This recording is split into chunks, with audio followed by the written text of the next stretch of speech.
you know something's broken when an entire generation works full-time and still feels poor. That's Gen Z, the most connected generation in history, the most educated, maybe even the most financially aware, and somehow the most financially stressed. A 24-year-old wakes up in a tiny apartment with two roommates, checks their phone, someone their age is in designer clothes, Ocean View Hotel. Day in my life as a millionaire. Then they open their banking app. $43 left until Friday. That emotional switch happens every single day. And slowly, it changes how people see themselves. Most older generations think Gen Z is broke because they spend too much money. Coffee, DoorDash, concerts, subscriptions. But that explanation is way too simple.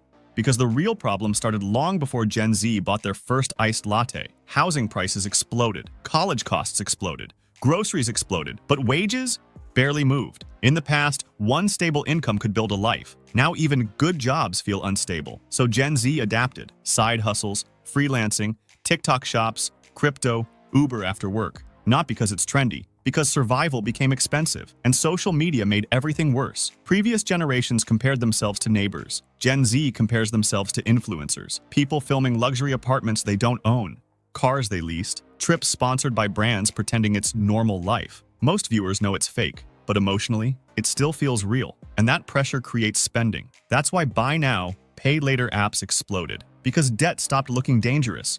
It started looking convenient. 4 easy payments, no waiting, no stress. Until people realized they were financing food, shoes, and concert tickets while struggling to pay rent. And underneath all of this is one uncomfortable truth nobody likes talking about.